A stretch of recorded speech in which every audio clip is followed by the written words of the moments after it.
أعوذ بالله من الشيطان الرجيم. بسم الله الرحمن الرحيم.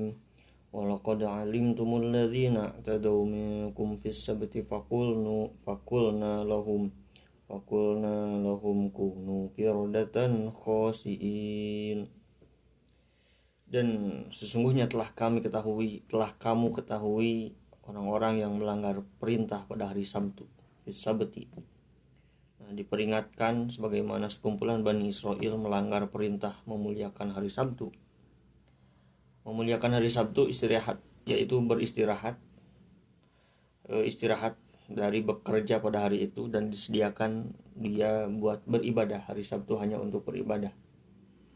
Memuliakan hari Sabtu adalah salah satu janji mereka dengan Tuhan, tetapi mereka mencari helah, mencari alasan, memutar hukum, mencari jalan keluar, memutar hukum dengan cerdik. Kata setengah ahli tafsir, sebagian ahli tafsir, kejadian ini itu di Danau Tobriyah. Sebagian yang lain mengatakan di Ailah, dan sebagian yang lain juga mengatakan di Madian. Dimanapun tempat kejadian itu tidaklah penting, sebab perangai begini bisa jadi terjadi di mana-mana, karena hendak memutar-mutar hukum. Menurut ahli tafsir, mereka tinggal di tepi pantai. Mereka dilarang mengail atau memukat di hari Sabtu. Segala pekerjaan mesti dihentikan di hari itu. Mereka dapat akal buruk. Mereka pasang luka di hari Jumat petang. Lalu mereka bangkitkan pada hari Ahad pagi. Sabtu itu sangat banyak ikan keluar. Rupanya ikan sudah mempunyai naluri bahwa mereka tidak akan dipancing dan dipukat pada hari Sabtu. Mereka merasa bangga sebab telah dapat mempermainkan Allah, tetapi mereka tidak tahu bahwa mereka telah celaka lantaran itu. Kunu kirodatan khosiin, kami firmankan, faqulna lahum kunu, jadilah kamu kera-kera, kirodatan khosiin, kera-kera yang hina, yang dibenci. Para ahli tafsir juga mengatakan mereka dikutuk Tuhan sehingga menjadi kera atau jadi beruk semuanya. Sebagian penafsir pula mengatakan ada yang jadi babi, khanazir dalam ayat yang lain. Sebagian lagi menafsirkan bahwa ada juga yang menjadi keledai. Tapi kalau kita lanjutkan merenungkan ayat ini, jika mereka dikutuk Tuhan menjadi kera, monyet, beruk atau babi dan juga keledai, bukan berarti bahwa mesti mereka bertukar bulu, berubah rupa. Tetapi perangai mereka lah yang telah berubah menjadi perangai binatang. Rupa masih rupa manusia, tapi perangai beruk adalah lebih hina daripada sumpah menjadi beruk langsung. Sebab kalau beruk berperangai beruk, tidaklah heran dan bukanlah azab. Yang azab ialah jika manusia berperangai beruk. Orang tidak benci kepada beruk berperangai beruk. Yang dibenci orang adalah manusia beruk. Adakah Anda pernah melihat orang jadi beruk? Seorang mubalik Islam di Minangkabau, Saudara Duski Samad, pernah membuat misal. Beruk tua terpaut. Kebiasaan di Minangkabau, orang menurunkan buah kelapa dengan mempergunakan beruk. Setelah beruk itu tua, dipautkan dia oleh yang empunya di sudut rumah. Apa kerjanya? Akan disuruh memanjat kembali.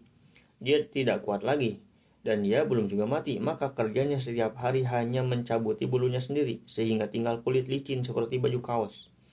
Tiap orang yang lalu lintas, walau orang itu engkau imam atau engkau lebay, atau engku lebay, itu engku imam atau engku lebay sekalipun, selalu dicibirkannya. Kalau diberi makanan, cepat sekali disambutnya. Kalau tidak diberi, dia menjijir. Berapapun diberikan, disambutnya meskipun perutnya telah kenyang. Namun makanan itu disimpannya terus dalam lehernya sampai gembung, dan dia masih saja meminta. Maka kami jadikanlah dia sebagai sesuatu teladan bagi mereka yang semasa dengannya dan bagi yang di belakangnya. Faja'alnaha nakala lima baina yadaiha wa ma khalfaha. Itulah orang-orang yang merasa bangga karena telah banyak mendapat keuntungan, tapi tidak insaf bahwa mereka telah tersisih dari masyarakat manusia yang berbudi.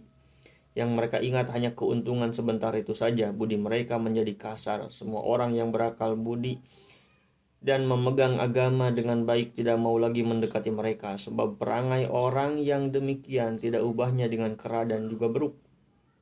Kawan sendiri pun kalau dapat dimakannya akan dimakan juga. Diisinya lehernya banyak-banyak dan penuh-penuh dengan persediaan makanan, walaupun bentuk hidupnya sudah menjemukan dan membencikan orang. Ini menjadi pengajaran bagi umat yang hidup di zaman mereka dan juga menjadi pengajaran juga bagi umat yang datang di belakangan. Sebab di mana-mana jika ada orang demikian, tidak ubahnya mereka dengan beruk dan juga kera, menjemukan dan menimbulkan muak, dan pengajaran bagi orang-orang yang bertakwa. Wa mau'izatan lil muttaqin. Karena bagi orang yang bertakwa, biarlah sedikit mendapat asal halal, asal jangan menghela-hela agama dengan cerdik beruk.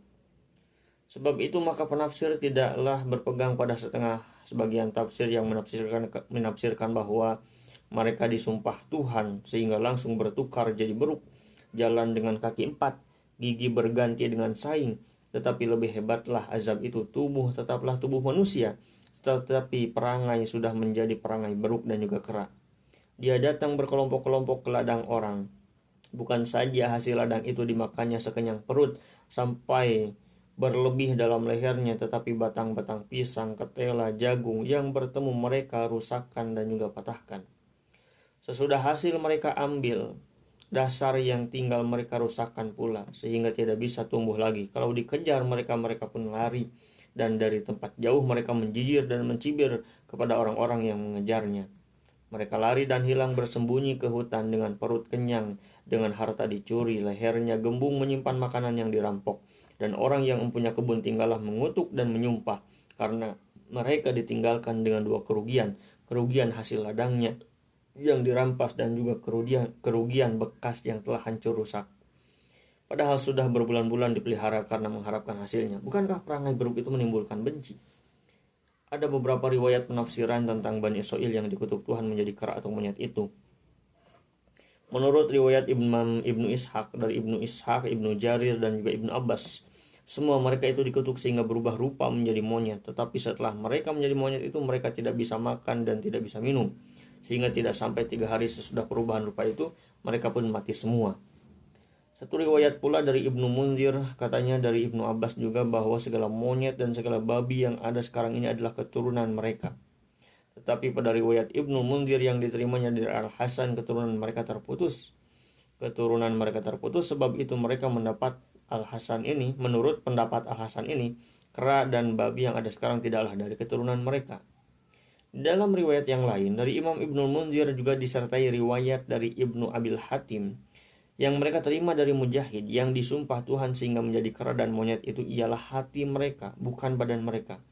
Kejadian ini adalah sebagai suatu perumpamaan sebagaimana tersebut dalam ayat kamatsalil himari yahmilu asfaro, seperti keledai yang memikul kitab-kitab.